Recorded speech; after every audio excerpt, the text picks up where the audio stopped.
X Games athlete turned high production collision shop owner kind of sounds like a movie. But Ted Culbertson actually made that jump, and he brought something with him that most shops are missing: a clear philosophy around trust.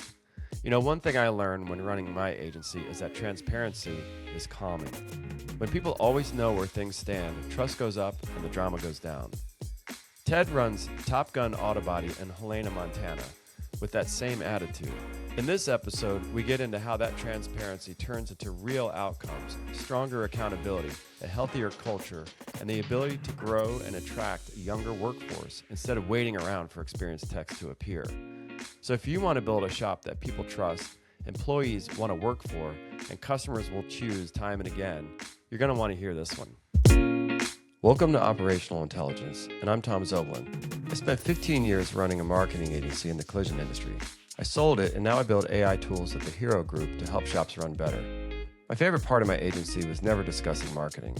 It was spending time with shop owners on the phone and on the shop floor, learning what they were dialed in on, what they tried, what failed, and what finally worked. The world doesn't need another collision podcast full of generic industry talk. I'm doing this one my way. It's owners teaching owners, one episode, one topic, and one operational lesson you can take back to your shop and use. And seriously, what is it with all these marketing people turned podcast hosts anyway? All right, so Ted, my first question here is, just kind of tell me a little bit about how did you get into the collision repair industry? Funny story. I high school kid. I really liked working in the shop. I grew up on a farm. And Dad wasn't really too mechanically inclined, so I spent a lot of time in the garage figuring that out, working on the equipment, so on and so forth. And then getting into high school, all the shop classes and so on and so forth. And I was going to college.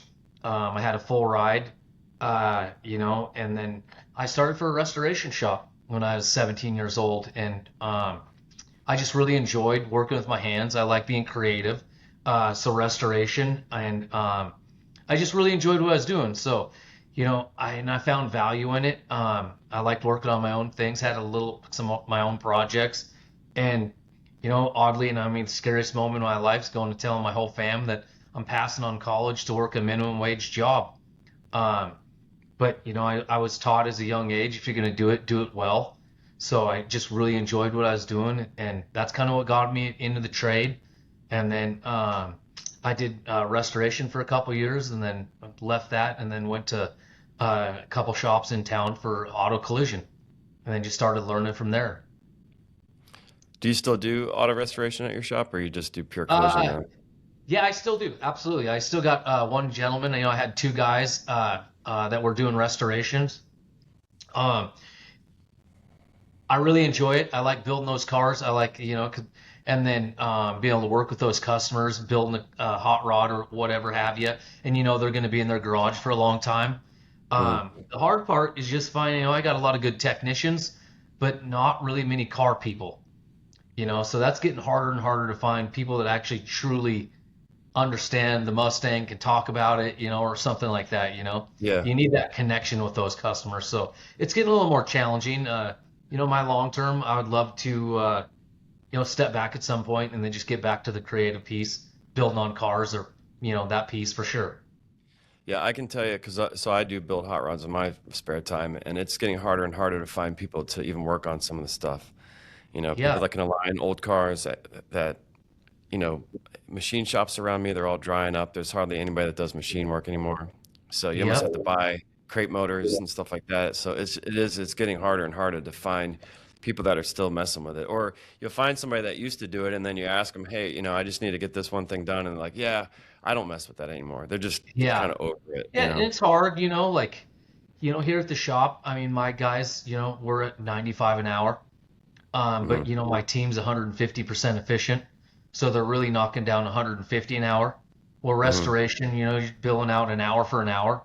So you're never really stacking that money. So it does create challenges, and finding a customer that's going to want to put $80,000-$90,000 into a car. That's a lot of money. I tell them you could literally buy one cheaper and I can restore it. Yeah. So that's kind of the hard part. So it's really finding that like-minded customer, you know? Yeah. Yeah. Yeah. And so tell me a little bit about the I should have mentioned too, like where you're located. Tell me a little bit about your shop, like the town you're in, the size of the shop, things like that. Yeah. So we're in Helena, Montana. Um, and it's the capital, Hmm. So, I started out here, had a little shop, and I kind of did the addition to addition to an addition, and none of it really flowed, or made sense. So, in 2019, we added on a building that was designed specifically for auto collision and or production, right? That was the main Hmm. focus, big parts room, everything flowing, working together, and it's 33,000 square foot. I've got three upfront estimators in the auto collision, in the admin side of things. So yeah, we're set up pretty well. Then we could turn a lot of cars in a month. So it's really focused on production, right? Yeah. So how many? What is a lot for you guys over there at that shop? We're typically turning 100 to 120 ROs a month. Wow, that is, yeah, Yeah, that's pretty significant. Yeah. yeah, Okay. yeah. So yeah, I mean, and then a nice thing too, Helena, Montana. We have a lot of federal workers here, state workers. So we don't get the peaks and valleys. It stays pretty consistent for business. So that's nice, right? We're Yeah. not like some other markets where I mean, ripping when it's good, it's good. When it's bad either. So that's one Yeah. nice thing with Helena and having the government here. And so, how many technicians is that in the back? Yeah. So in the back, we have three basically R&I technicians, blueprinting techs, a Hmm. backhouse estimator, five body techs, and then four in the paint department. And then two in the parts room, um, and then one ATIS guy. Okay. So yeah, Yeah. whatever number that added up to. Yeah, And so for the age group of the guys that in your shop, I mean, you talked about the how it's harder to find the guys that are, into old cars and stuff like that, or people that can work on them. Does your I think Brian told me that you kind of trend towards younger guys at your shop. You're able to attract a younger yeah. workforce.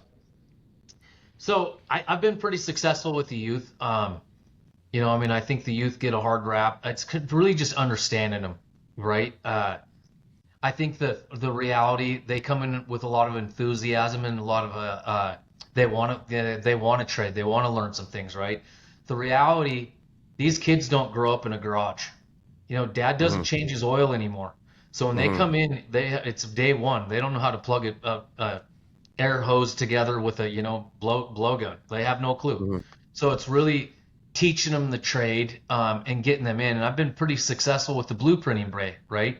Like you're coming in, you're learning to R&I parts. You're learning to be organized. You're learning to read the two-page book I call the estimate. You're learning damage transfer. So it's been a really good spot to bring technicians in and start growing them. Hey, no, from there, what do you want to go to the paint department? Do you want to go into the body side of things? So it's been a really, really nice place to bring technicians and then ultimately understand if we got a good working relationship, right? A lot of it too, I've learned you're probably going to go through six or seven to find one that you want to put some time into, right? Hmm. I found early on, I'm like, don't waste, in 2, 3 weeks, you're going to understand if they're going to have what it takes. Um, and before I used to try and get more out of them or try and encourage them more, and that just causes frustration. So there's just no, I don't find any need in that, right? So, how are you attracting guys to even come by the shop to interview for some of these positions? So, I know that that's a struggle too, to find people that are even interested in the collision repair trade Yeah. at all, period. Well, I think what's kind of crazy. A lot of the youth knows the youth, right? So having Mhm. some younger guys, they still have friends that they're reaching out to. So historically, they've just kind of found me, to be honest with you. And or I'll be honest, I put an ad out for an A technician. Um, I'll have 10 kids that have never even turned a wrench show up Yeah, to interview, yeah, right? yeah. So that's kind of what I've got. And so, trying to, secure yourself in the future. Um, and it's a good ratio. I mean, I don't ever want to be like you got to have an old guy, young guy ratio that's just perfect, Hmm. because I mean, the old guys, I mean, they're consistent. They ain't missing any days. A lot of the youth, they get tummy aches on Mondays and Fridays. So, it's finding that consistency and then just having them work with senior technicians and growing them through the trade. Yeah, so you're, when I would do hiring ads for body shops, you would get all kind of stuff like that, like people who had no industry experience at all, and a lot of those guys just want to just weed them out. So you actually try to bring them in then and interview guys that you think might have a chance, knowing that you need an A tech, or is that an intentional tactic, or are you just interviewing everybody because maybe you can find a space for the right person and then grow them? I do. I interview everyone, and spend my time with them. And I really think that if you show up with a good attitude and that you have the desire to learn and the will, and I think it's untouchable what they want. You can guide them into. And I worked with the state at one point to like create like a uh, apprenticeship program. Hmm. Um, but it seemed like everything was based on 4 years, 4 years, 4 years. And what I found, if I can get a technician to be an A tech in 3 years, why would I hold him back? On the Hmm. flip, if it's going to take them 4 to 5 years and they're a good employee, why would I want to put so much stress on them where it might burn them out or cause, that might be pushing them too hard where they're getting frustrated at work. Hmm. So I base it all on the individual and visiting with them and then monitoring them and then pushing them accordingly to themselves, right? So Hmm. that's kind of been my philosophy, and it seems to have worked. And because every individual is different, pushing them at their own rate, I think is what's important, and challenging them at their own rate. Hmm. Yeah, so when Brian suggested that I interview you for the podcast, he kind of picked two topics that he thought you'd excelled at. One was branding, because, and I want to get to this too, like your background Yeah. but the other one, being your culture. So you guys, I guess, kind of really probably align very, very well in that. Maybe that's why you guys are such good friends, because you have similar philosophies on that. But Yeah, I'm similar. curious, to walk me through a little bit about your culture at your shop. Now, I'm at a bit of a disadvantage because I haven't been to your shop to see it firsthand. Brian's, I did, so I'm able to kind of, like, I know the things that I've seen there. I'm curious, and you've been to his shop many times. I've actually seen. That's when I first met you, was over at Brian's shop. But I'm curious to walk me through a little bit about the culture at your shop, how you think it's different and than the typical body shop, or even the other ones even in your town.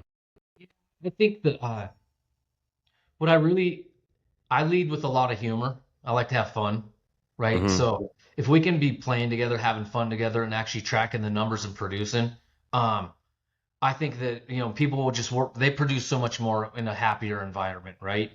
Um, so really, starting the morning meetings out, like I call it my huddle, every morning. My guys work 410s, by the way. Uh, Okay. so we have a production meeting at 8:30. It's our huddle. So we'll get together, talk about the day. It's not my meeting, it's our meeting. What we can get done. So and really kind of having some humor, having some fun with it, getting everyone engaged, and then we hit the ground running, right? Um, every Thursday, we kind of have a shop meeting, right? Like this is our meeting to talk about just certain things, setting goals, things that are happening in the industry, some humor. Like I said, I always like to have a humor, um, and just different things like that, right? Uh, and just getting the guys' engagement, always I end it with a joke of some sort. Someone has to Hmm. tell a joke. Uh, so I found just more value in that. And like I said, I mean, I love my guys. I mean, this is family. I mean, I show up to work every day. I make sure I'm available for my guys. I'm a working owner. If Hmm. they're needing something, hey, I want to be available for my men. Uh, so that's important to me. You get guys. I have two shops. Um, the challenge I found is I don't really like it. Like I don't know how guys can have 6 or 7 shops. Me personally, I just like to be engaged with my guys, getting to know them and being there for them. So I would struggle with that. Two's like my limit. And I'm like, it just isn't in my DNA. Um, so I think that, that's the big thing is just really making sure that my guys are taking care of the culture, playing games. This last weekend we had our shop Christmas party. We're doing it in Mhm. January now. Um, and just every year trying to think of something different and fun that everyone's getting engaged. And honestly, this year we had a paper plane uh, who could build a paper plane and throw it the farthest. The Yeah. winner got $500, second place got 300, third place got $200. So the beauty is all my guys' kids or all the family and friends around. I mean, it kept everyone engaged for 2.5 hours. Yeah. So just those simple little things that just getting people engaged and being a little competitive and having fun, I think is really, really important, in my organization for sure. So when you started out your shop, um, did you specifically have certain things that you wanted like that were super important to you? That like was culture one of them that you identify when I get this thing off the ground, this is the area that I want to focus on, or did it just kind of happen Um, organically?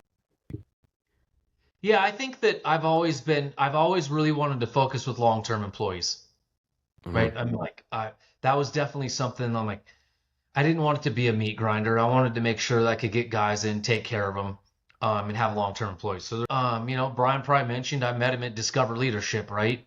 Yeah. Uh, I came from probably a family of yeller and screamers. I worked at every shop was a yeller and screamer, and historically that taught me to be a yeller and screamer, right? So really getting to like discover and learning there's an easier way. Because honestly, man, I don't even like yelling and screaming. So it's really Yeah. figuring out how to manage your team, manage the outcome, and then just produce the numbers and then holding people accountable, right? And Hmm. people will like, just learning like we need more cars.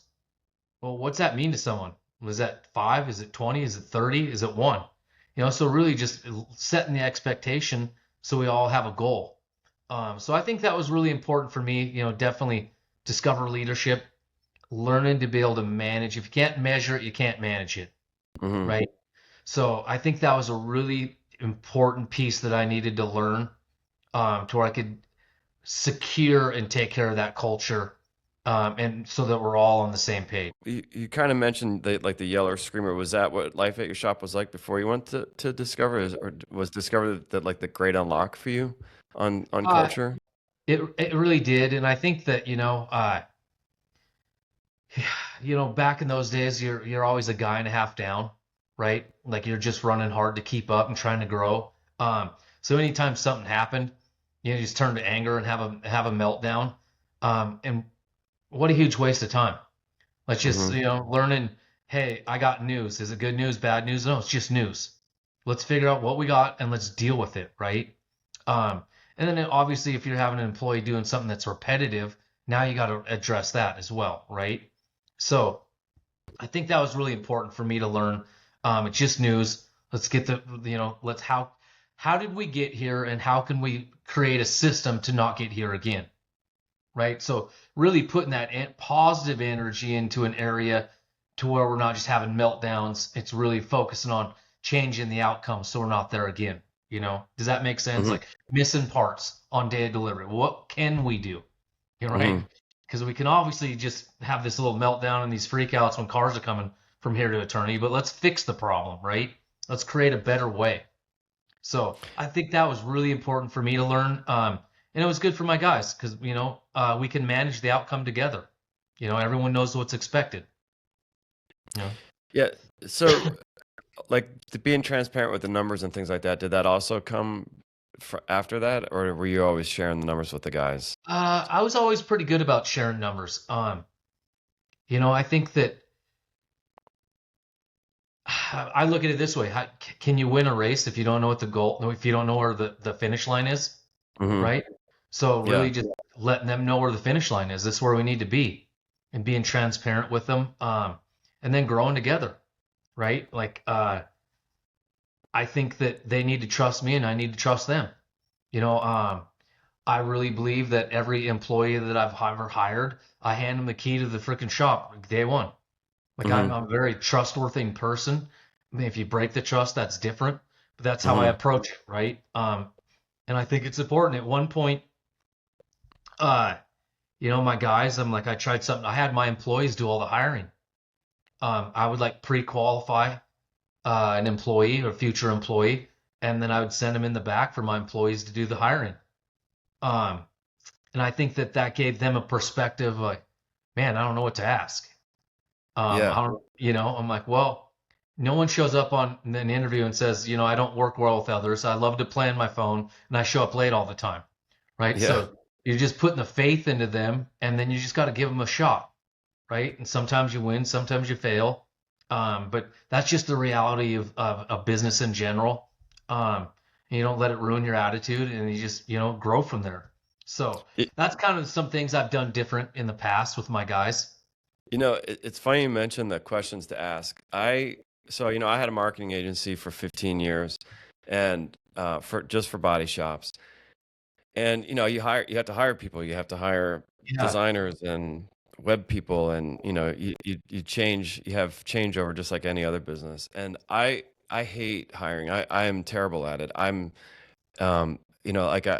I'm almost more nervous than a candidate because I don't know what to ask and things like that. And so, why I say it's funny that you asked just minutes before this interview, I finished. So I've been doing for the Hero Group. I've been doing my own like these AI labs. Making the Okay. transition from the agency stuff into AI. And I build these every other week. I build these AI machines. What they are basically giant prompts, and they will. You just go to ChatGPT, drop in the prompt, and say run, and then it'll prompt you with questions. Well, the one that I just finished was how to. It builds. It's an entire hiring machine. So it will. You put in a little bit of it prompts you for a little bit of information about your culture at your shop, and then the role that you're hiring, what the duties are. So it asks you for that, and you just put in a little bit of information, and then it generates all these questions to ask to probe Yeah. for if they're a cultural fit or not. And then when you ask them the questions, if you record their answers and then you put it back in the machine, it'll actually score that candidate, and it'll tell you whether you should hire them now, whether they're not going to be a fit, or if they should be, go to a second interview and then probe more for this and this. So I literally just built this thing and haven't even released it yet. So the next time you need to bring somebody in, you should Yeah. try that out. I mean, So it like I tell people, I mean, like, honestly, the like things that I still hate about this business is hiring and firing. yeah. 'Cause like I said, I mean, hiring, I mean, you're going on your gut. You're going on that first, meeting someone, so you can Mhm. ask all the questions you want, so on and so forth, and sometimes you win, sometimes you fail, and then even firing, like I always just look at it, I'm like, God, what more could I have done to just get through or have done better? What injustice did I do them, right? So that's Mhm. always come into my mind of how I could have maybe have done something better to get the behavior you wanted or inspire them some way. But the reality, I mean, you give it the best you can, and then you just got to move on, right? And learn from Yeah. it.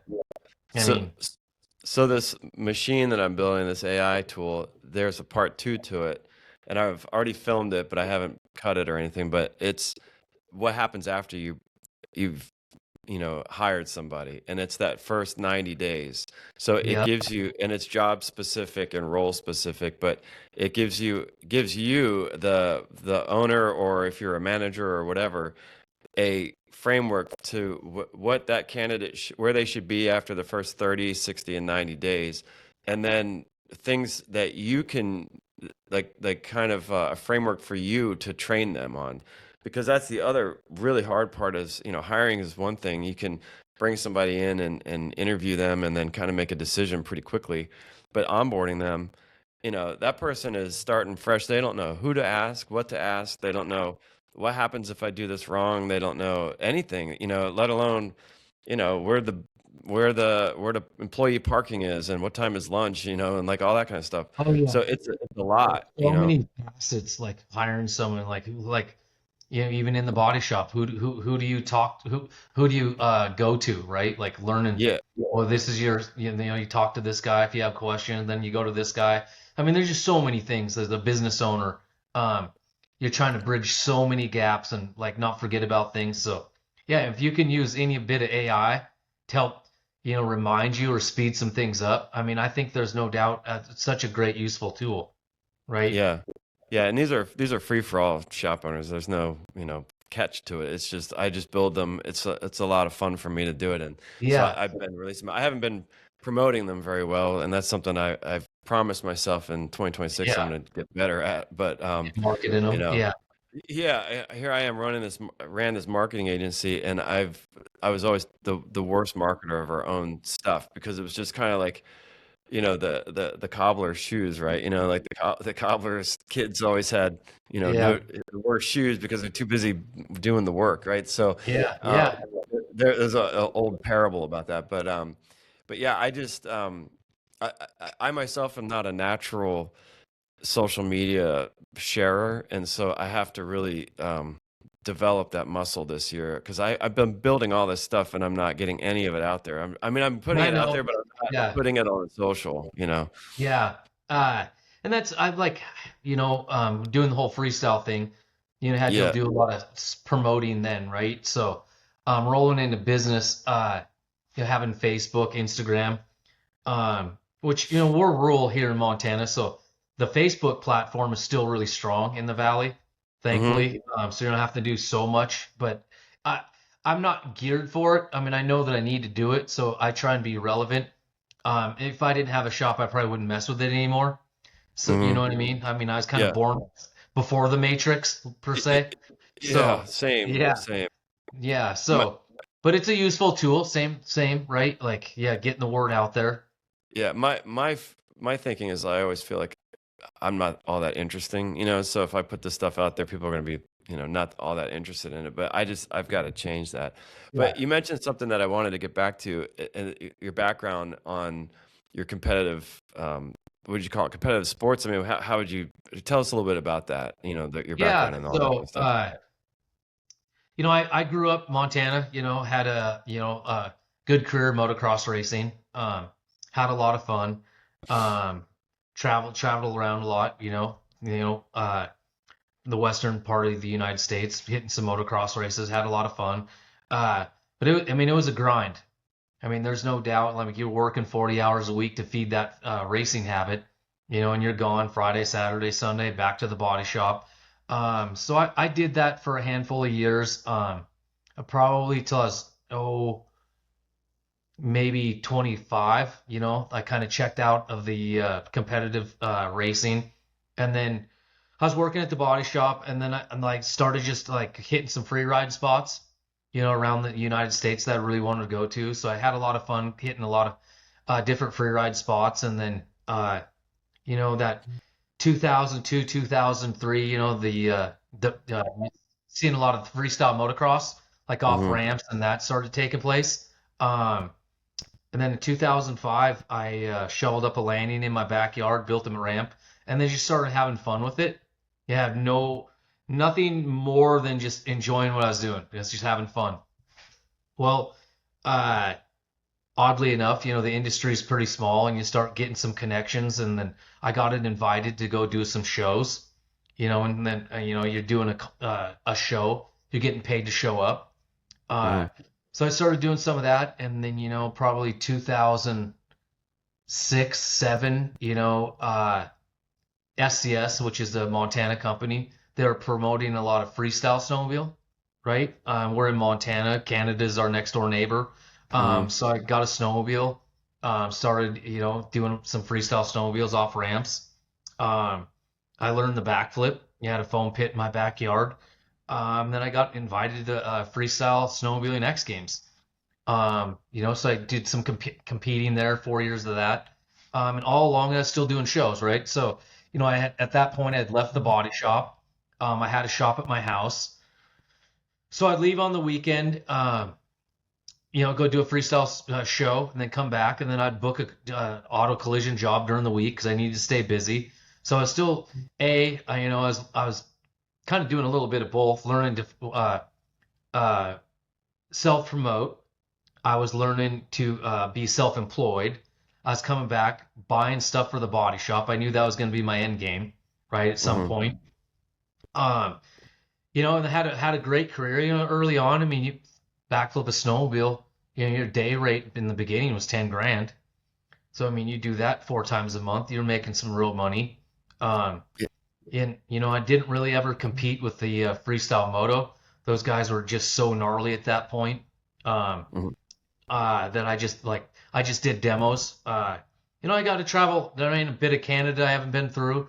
I did Sweden X Games, Australia, a lot of Europe. So I really got to travel the globe, make some money, meet a lot of friends. Just unfortunately, too many broken legs. Finally Yeah. kind of had to like, all right, let's do something different. Now did Brian tell me that you were sponsored by Red Bull? Was that correct? I never was sponsored by any energy drinks. Um, Okay. I've had some opportunities, but then for me, I did shows for Red Bull, I did shows for Monster, I did shows for Rockstar, Go Fast. So if you got too brand specific, you're cutting yourself out of a lot of demos, right? Got it. Back in those days, the guys that really wore the helmets, their whole goal was the X Games, right? So they were just making one weekend a year. So I had to choose a path. I didn't want to get that gnarly as those guys. If I could just stay, play it safe, do my performance, and then travel and make money that way. That was kind of just more my MO back then. Yeah. So going back to kind of some of the culture things, because I'd like to try to bring this back to where other guys listening to this episode could kind of get something out of it. One of the questions I like to ask is, like, and this kind of going along with what you're saying about like helping other shops out and stuff like that. You know, like Brian and I talked about how I feel like culture, people say they have a culture, but sometimes they really don't. Culture is just Yeah. kind of like it's just like, oh yeah, well we like the big joke in Collision is always, that they do pizza parties on Fridays or something if you have a good month or something like that. It's not, is that really culture?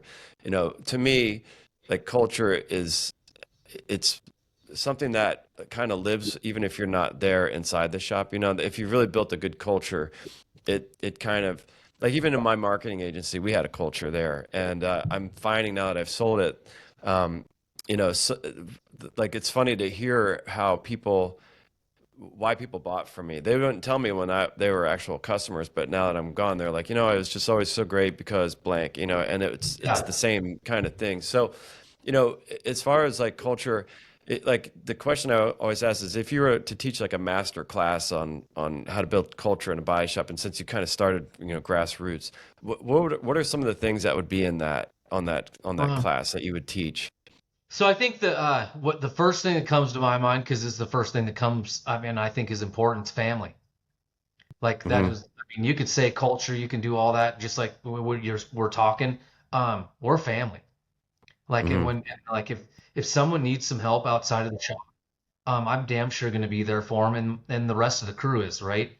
Like if Hmm. someone's needing some or support, um, I think that is the one word that I think that most shops should focus on is just creating the family.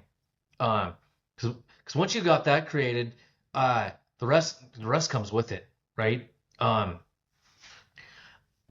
Creating family, I think I do routines, and I've done a lot of research into this and vulnerability, right? Hmm. We all have strengths and we all have weaknesses, right? No Hmm. one wants to talk about weaknesses, right? But being able to understand a family and understand a high producing team, you can't crucify someone for their weakness.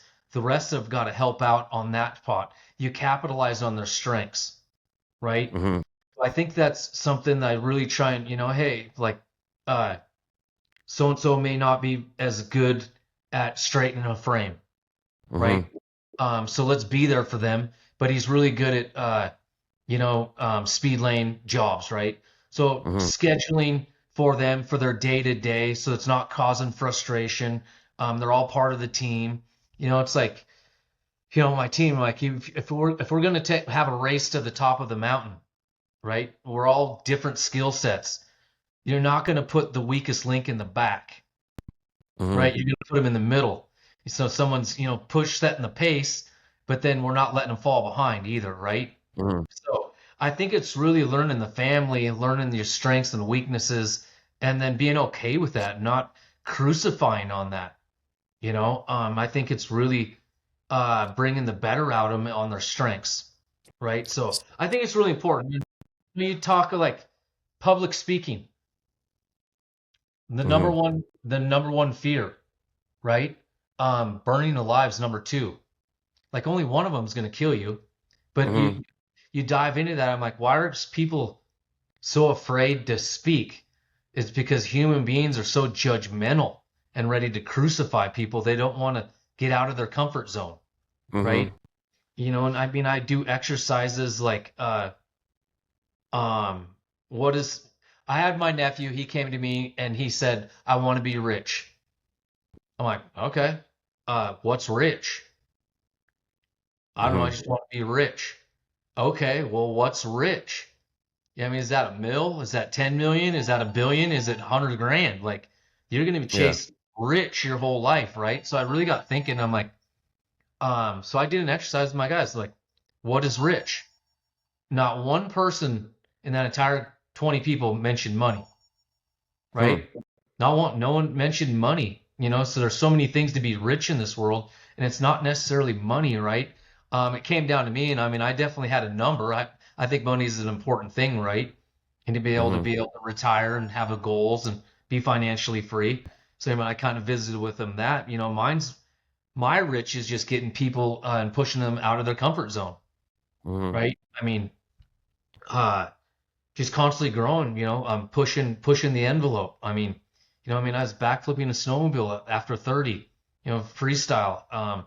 And then, getting into building this business. I wanted to build not just a shop, I wanted to build a shop that was on the national level, and a great customer service. A few years ago, I got the bug up. I'm like, I'm a pilot now. Went and took general aviation and started flying, you Uh-huh. know, I think it's really just pushing yourself and trying to get outside your comfort zone. And I love to do that with my staff, things that they don't think that might be possible. It's really maybe just sitting down and making a plan to achieve things, you So is know. that what you cover? You cover all those on those Thursday meetings that you guys have? You kind of pick We like absolutely, I topics? try and pick different content, um, what might be relevant and or, goals, like Hmm. really trying to you figure out what our yearly goals are. Um, and just different stuff, what might be more engaged this week. Like last week, kind of going over year-end numbers and what Hmm. what we want to increase into 2026. Hmm. What do we want to see more of? The insurance company fights have never been worse. Yeah. So it's like there's a lot of negativity in this business. So it's like, okay, what can we do different? Yeah. Like, so let's look at a positive thing. Maybe we could go after some more fleet work, a percentage Hmm. this next year. Hmm. So let's maybe focus on some fleet work that is profitable and we don't have to have the fight with the insurance company. So I just think in keeping that open mind with your crew and looking for opportunities. Yeah, I mean, I have Yeah. so many people in today's world tell me what they can't do. Just tell me what we can do, Hmm. right? So, it's a mindset, right? So, Yeah. I have a friend that's a shop owner. I just saw him this weekend. He's going to be up towards 12 locations now.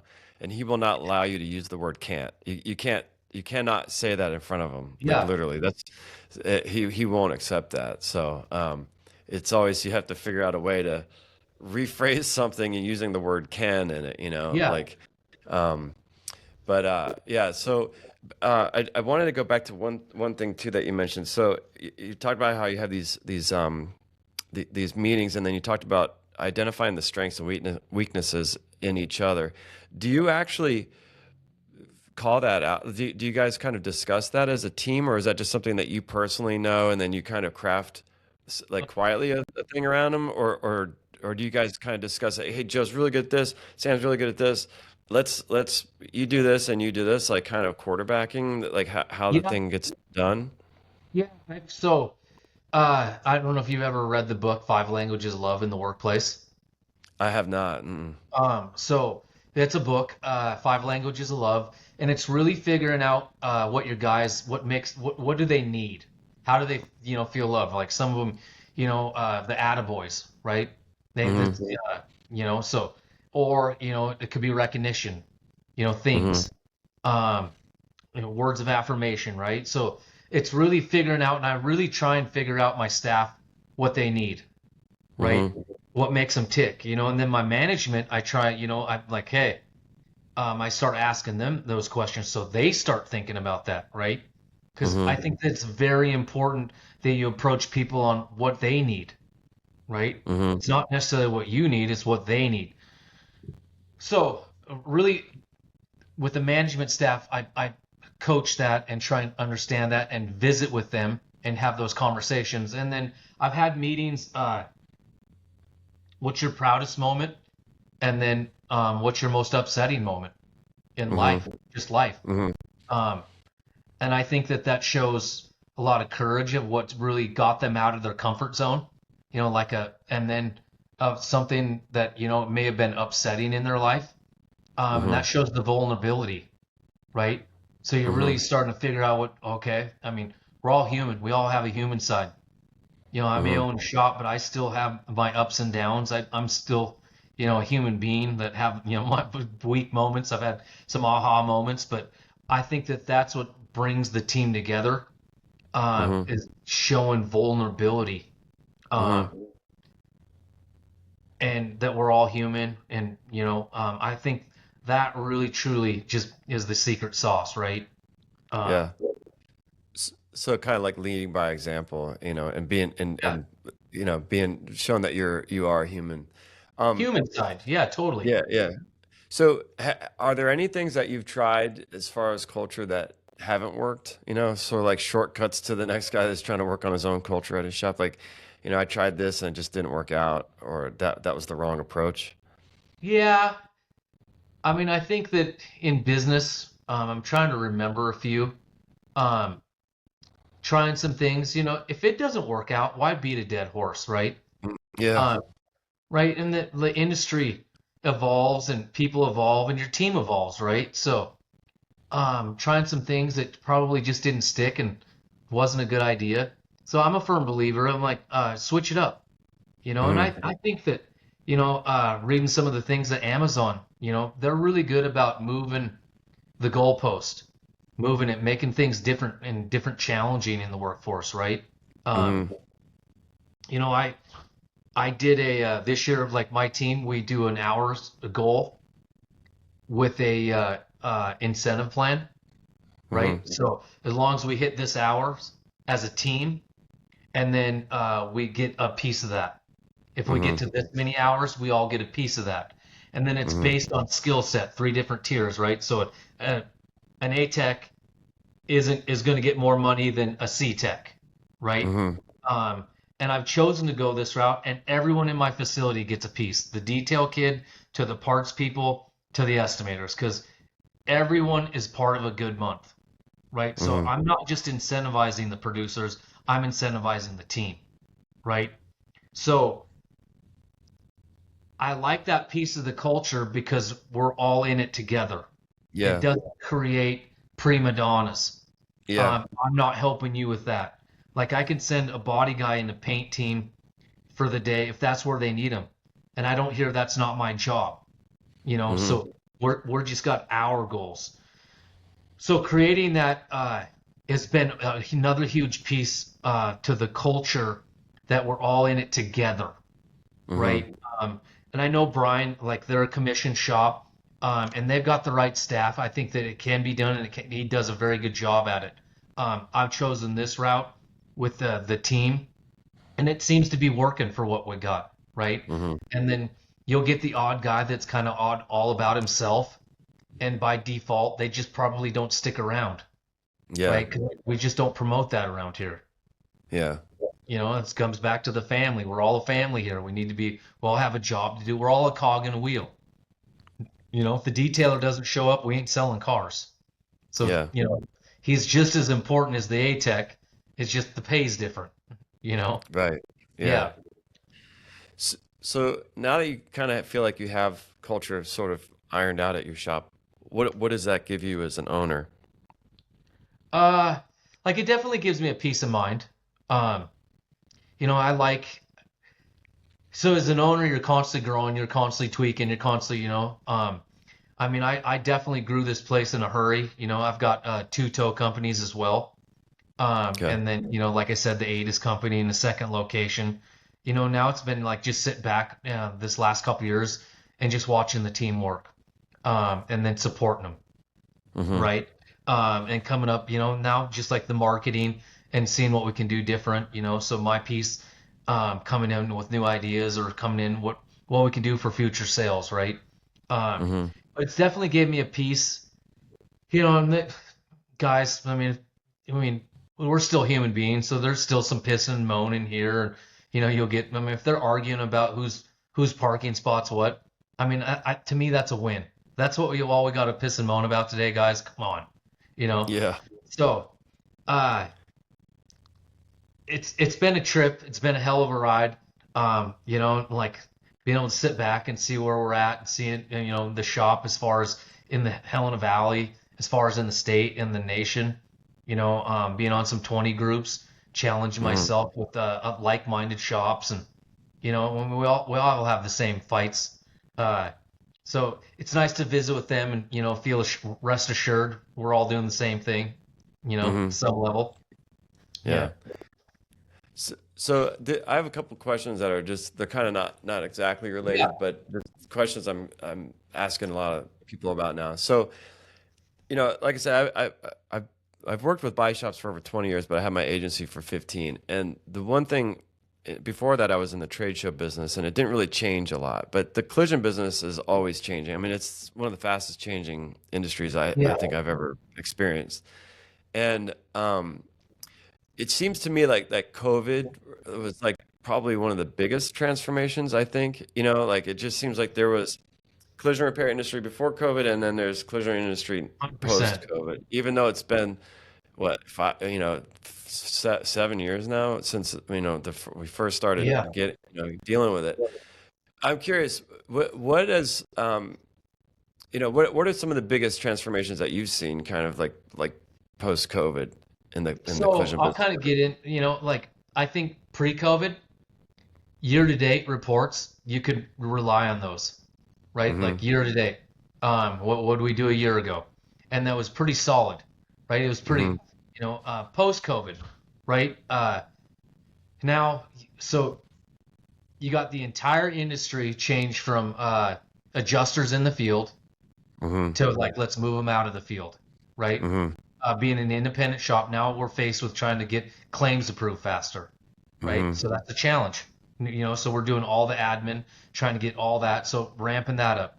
Um, Cars, you look at cars, like all the ADIS after COVID. I mean, that really started ramping up right Yeah. about that time, right? Yeah.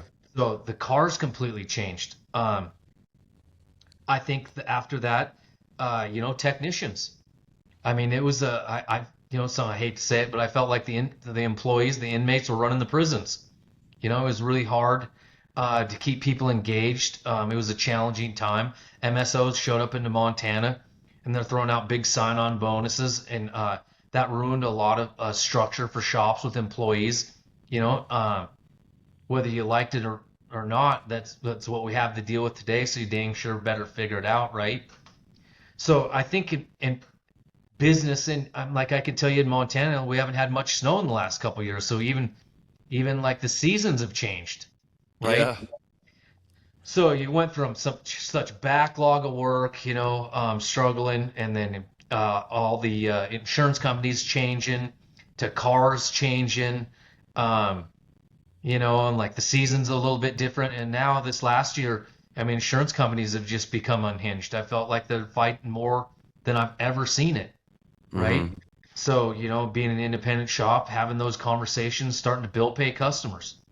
I mean, that's something I've never ever really wanted to do, but we're forced to start doing some of that, right? Yeah. And How's unfortunately, that going for you? Are you surprised at how willing people are to pay now, or is to it? be completely honest, I absolutely am.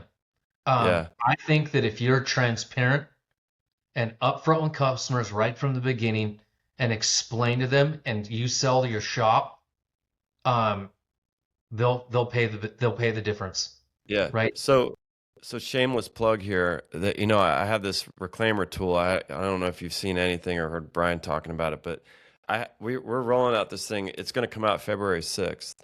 And you literally press a button and it'll do all this stuff for you. I'm talking diagrams. It'll explain the whole collision, like every detail. Like you just put your estimate into it and it'll explain all the, where insurance companies typically push back. It has like graphical images of, like what a repair process is, what ADAS calibrations are, what happens if you don't do this, and all Yeah. this kind of stuff. So you press a button and it'll write customer explainers for all of that stuff, as well as scrub your estimate and write rebuttals for any of the line items that the insurance companies are short paying, but also explain to a customer that they may have to pay and make that easy. But it's backed with, coming from this idea that the insurance companies are the ones always ahead of you on the conversation. Like they're calling the customer saying, "Oh, nobody in Montana does that," or "Nobody in, Yeah. does that." But if you're sending the estimate first to a customer with this whole explainer package, and then it says, here's everything your car needs. It's linked to and backed by OEM procedures, and then it says in there, we're going to send this to the insurance company. They are likely to come back and say this, and this. Now you've just disarmed them. Now they're the bully, not you. Yep. And so I'm excited to get that in the shop's hands because I think it's going to really facilitate this for shops. Yeah, But I think that it's an important thing because that's the staff like learning the terminology. I mean, most customers, they understand how complicated their cars are. mm-hmm, But then when you talk a pre and a post scan, the mm-hmm, insurance companies tell them it's like going to AutoZone, they're free. Well, yeah, that's not the case, right? yeah, It's a yeah, very complex pre-scan and post-scan and make sure on all the safety. So having that terminology and then, talking calibrations, right? yeah, Uh, most people you don't understand what a calibration would even look like or what that even means. And in the beginning, a lot of the insurance companies, they didn't know, right? I've yeah, never heard of this before. Well, I probably, you probably haven't, but let's talk through this, right? mm-hmm, Let's explain this. yeah. So, I mean, the Well, customers are no different. So I think anything you could do to speed it up, to have those conversations and or for them to read, I think is a good thing, man. yeah, There's no it's doubt. this literally you click a button and it'll create it. But we're gonna bundle up a whole bunch of these diagrams and just give them free to shops. So you can just take this PDF and just hand it to them and it walks them through. Yeah. But it's a layman's terms and then visual representation of everything that like what's R&I mean, like anything on an estimate, they'll be able to look at this document and Yeah. see. So I'm excited to get that out. We just had a meeting today about it. And I actually need to, work with guys like you and say, okay, what is missing once I get this whole list Yeah. together, Yeah. So, Yeah. I mean, it's um, always could be a work in process, right? To make it better and better and yeah. better. Yeah. Yeah, but I mean, it'll take the customer's vehicle and it does an exploded view of like what's being replaced. It's all from the estimate. It'll generate right out of your estimate. So it's Well, see, pretty cool. even crazy because we this year we designed a piece of paper or designed a piece of paper. We created a piece of paper to start the conversation, and it was parts. Hmm. Most customers think that they're just getting OE parts. They don't Hmm. even know that it'll be an aftermarket part Yeah, and or a this used part. They yeah, so you know Let's create yeah, a that's one of the conversation. diagrams. Yeah, that's Yeah, one of the diagrams that explains the hierarchy of parts, like yeah, OEM here and then totally. opt And so OEM and and the yeah, amount of customers that you give them the option to pay the difference. Yeah, I want all factory parts. Okay, we'll do whatever we can to negotiate it, but if we can't, you're okay with paying. Yeah, we'll pay. So yeah, what a better conversation to have up front instead of get it in the back, fighting a used part or an aftermarket part, and then are trying yeah, to sell it and then or warranty it or have an upset customer because it doesn't work. So it's yeah. way better having that up front to be able to sell a job and let the customer decide what he wants on their car. I think that if we were to have this conversation this time next year in 2027, this kind of thing will be the norm. Right now, it's like weird, for a lot of shops, this idea of charging the customer. I think I think it'll take exactly a year before, but it'll be almost every shop doing it. And I really hope that this tool facilitates that, that you click a button and then once you see how easy it is to get a customer to pay the difference, and then it takes the fight out of the whole thing, Yep. then it's I, just now you're focused on customer service and all the things that matter, not fighting with the insurance companies because it's not sustainable yeah. to keep Well, doing I it like think this.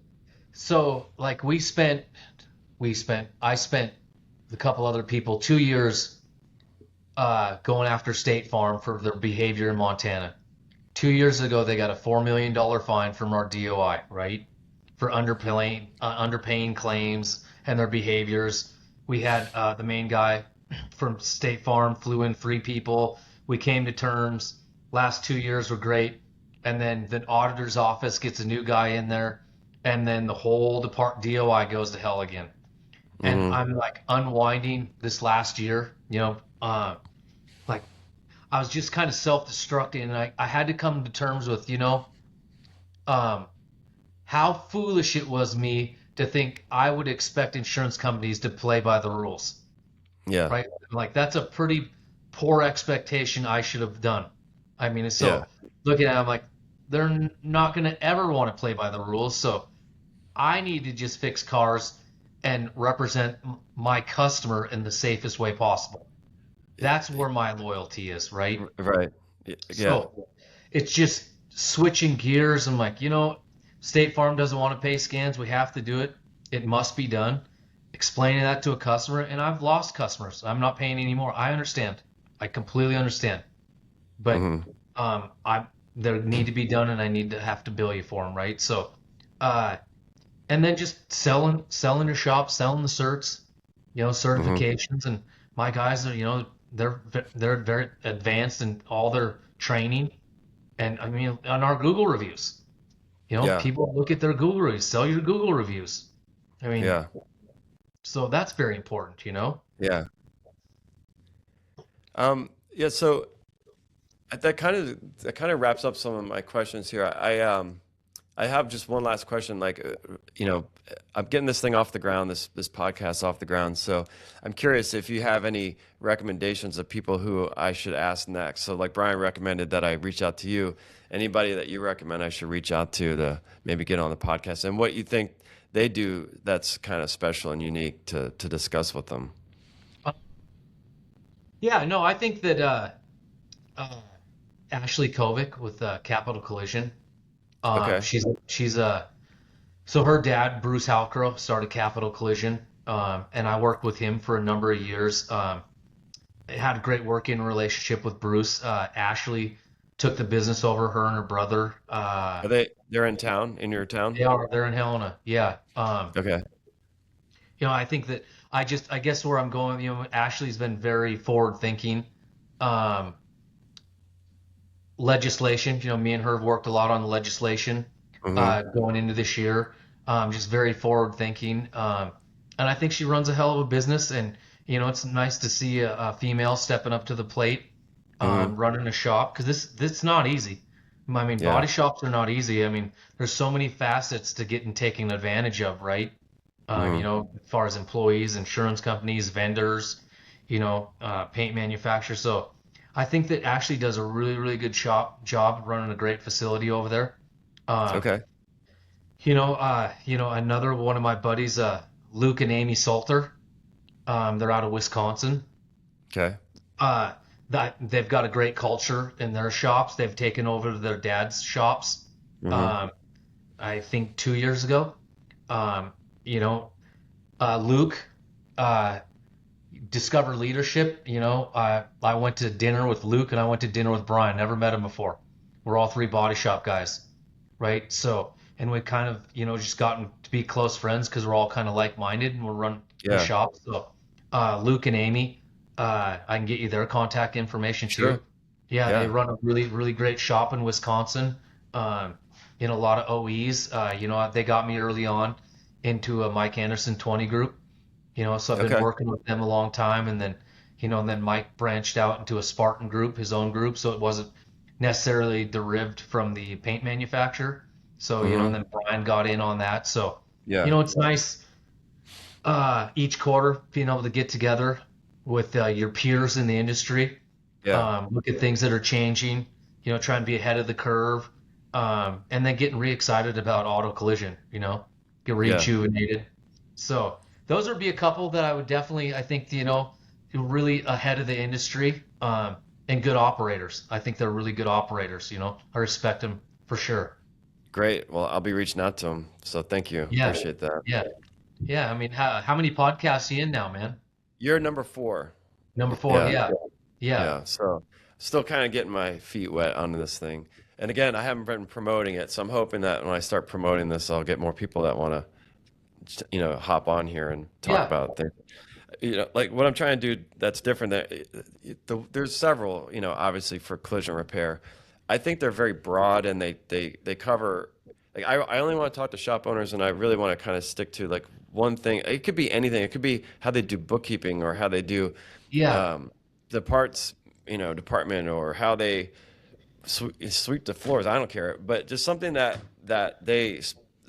means something to them. They focused on, and then it made a change in the shop somehow. So that my theory is that you're dealing with all these different challenges. What if there was, let's say I'm 2 years into this thing and I've got 52 episodes because I do this every other week. yeah, That they're going to start to line up into kind of groupings, like branding and you yeah, know you know industry, insurance relations or whatever, and so that you could go listen to 4 or 5 guys and how they did it, and kind of, but from their perspective, and then you you might learn a lot. That's why I always ask the question, what did you try that didn't work? Because that's also another way of learning. It's like, well, okay, I was thinking of doing that. That sounds like it doesn't work, and to me, I always like to know what doesn't work because it shortcuts me and not making the same mistakes. So.